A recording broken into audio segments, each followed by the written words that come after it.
பயண கைதிகளை விடுவிக்கும் உலகின் பாரிய மனிதாபிமான நடவடிக்கைகளில் ஈடுபட்டுள்ள ராணுவ வீரர்கள் 35,000க்கும் அதிகமான பொதுமக்களை யுத்த சூனிய பகுதியில் இருந்து இன்று விடுவித்துள்ளனர். LTTஇனால் பணைய கைதிகளாக தடுத்து வைக்கப்பட்டுள்ள அப்பாவி மக்களை விடுவிக்கும் நடவடிக்கைகள் இன்று காலை முன்னெடுக்கப்பட்டன.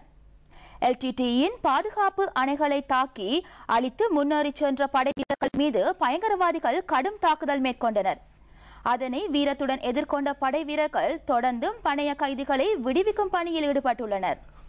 விடுதலை பெற உள்ள பணைய கைதிகள் ஆயிரக்கணக்கானோர் அரச கட்டுப்பாட்டு பகுதிக்கு வருவதை விமானப்படை உளவு விமானங்கள் இன்று காலை முதல் ஒளிப்பதிவு செய்துள்ளனர்.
பயங்கரவாதிகளின் பிடியிலிருந்து விடுதலை பெற்ற மக்களுக்கு தேவையான உணவு, மருந்து உட்பட அடிப்படை தேவைகள் துரிதமாக வழங்கும்படி ஜனாதிபதி மஹிந்த ராஜபக்ஷ அத்தியாவசிய தேவையால் ஆணையாளர் நாயத்துக்கு உத்தரவிட்டுள்ளார்.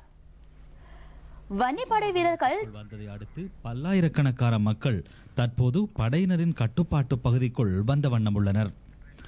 இவர்களை இப்பகுதிக்கு வரவிடாமல் LTTயினர் கடுமையாக துப்பாக்கி பிரயோகம் மேற்கொண்டுள்ளனர். இந்த மக்கள் தற்போது படையினருக்கு நன்றி தெரிவித்துள்ளனர். படையினர் தம்மை விடுவித்தமைக்காகவும் உயிரை காப்பாற்றியமைக்காகவுமே மக்கள் படையினருக்கு நன்றி தெரிவித்துள்ளனர். கூடிய எண்ணிக்கையிலான பணைய கைதிகளை மீட்ட சம்பவம் இதுவாக அமைகின்றது. பிரிகேடியர் ஷவேந்திர சில்வா தலைமையிலான 58வது படையணியினர் நேற்றிரவு 11:30 மணியளவில் இந்த நடவடிக்கையை ஆரம்பித்தனர். கொமாண்டோ அணி, இராணுவ விசேட அணியினரும் இதில் பங்கு பற்றியிருந்தனர். 58வது படைப்பிரிவின் 11வது காலாட் படையினர், 9வது கெமுனு படையணி, 8வது கஜபா படையணி என்பன காலாட் படைகளாக செயற்பட்டன.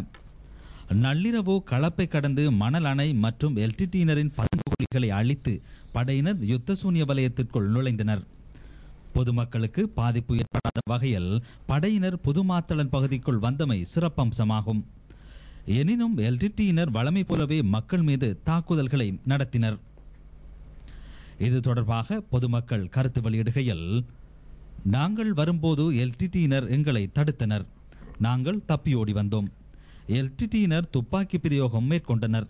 அதில் காயமடைந்தவர்களும் இறந்தவர்களும் உள்ளனர் என்று பொதுமக்கள் தமது கருத்துக்களை தெரிவித்தனர். அந்த தகவல்களை எமது விசேட நிருபர் சமன்குமார் ராமவிக்ரம எமக்கு வழங்கியிருந்தார்.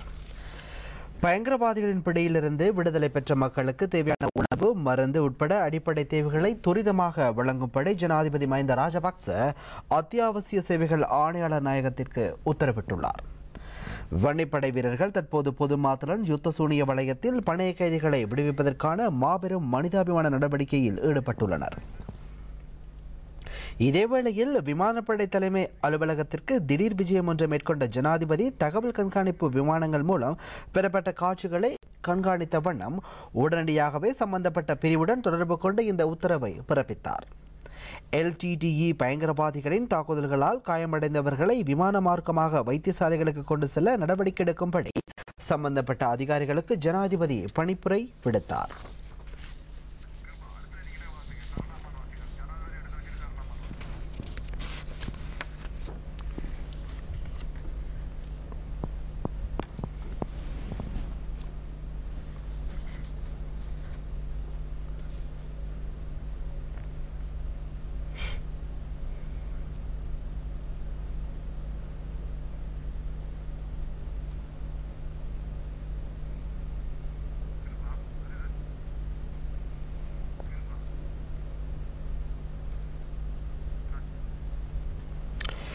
ஜனாதிபதி மஹிந்த ராஜபக்சவின்